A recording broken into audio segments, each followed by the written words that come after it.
Hi అండి, నేను ఆండ్రూని. ఈరోజు మీకు రొయ్యల కూర ఎలా చేయాలో చాలా క్లుప్తంగా చూపిస్తానండి. ఓకే,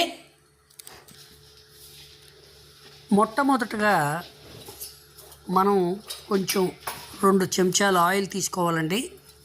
ఆ తర్వాత కొంచెం మెంతులు వేయాలి.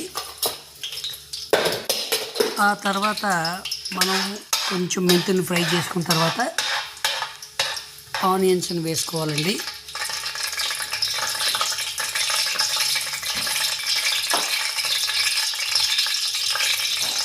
అందులో కొంచెం పచ్చిమిర్చి కూడా వేయించుకుంటే చాలా మంచిదండి.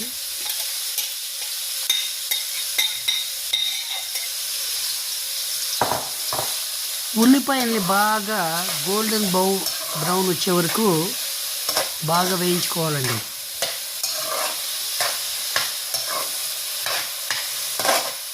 ఉల్లిపాయలు బాగా మగ్గితేనే మనకు కూర చక్కగా బాగుంటుంది.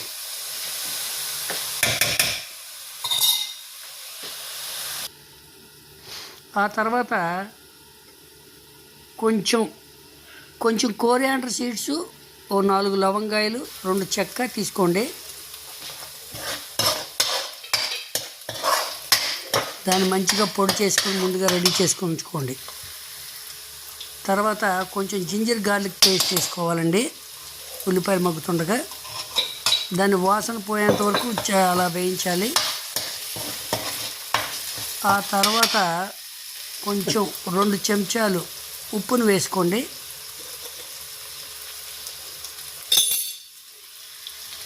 అది కూడా వేయించిన తర్వాత కొంచెం 2 చెంచాలు పసుపును వేసుకోండి.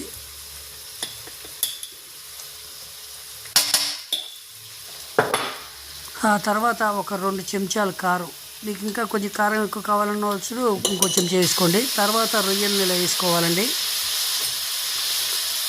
బాగా ఉల్లిపాయలు ఇవన్నీ మొత్తం కలిసే విధంగా బాగా కలుపుకోవాలి. రొయ్యలు ఈ విధంగా బాగా కలుపుకున్న తర్వాత మూత పెట్టుకొని ఉంచండి. ఒక 5 నిమిషాలు అయ్యే వరకు బాగా ఉడికించాలండి ఇలాగా. ఆ తర్వాత బాగా ఇలా ఉడుకుతున్న ఆ ప్రాన్స్లో మనం ముందుగా తయారు చేసుకున్న పొడి ఉంది చూసారా, కోరియాండర్ పొడి. ఆ కోరియాండర్ పొడిని వేసుకోవాలండి. వేసుకుని బాగా కలపాలి. బాగా మొత్తం అన్ని ముక్కలన్నిటికీ చక్కగా ఇలా తగిలే వరకు తగిలిన తర్వాత కొంచెం కొత్తిమీరను వేసుకోవాలండి. కొత్తిమీరను వేసుకొని బాగా కలుపుకోవాలి. కొంచెం సేపు వరకు ఉంచాలండి. ఇంకా అంతేనండి. Thank you.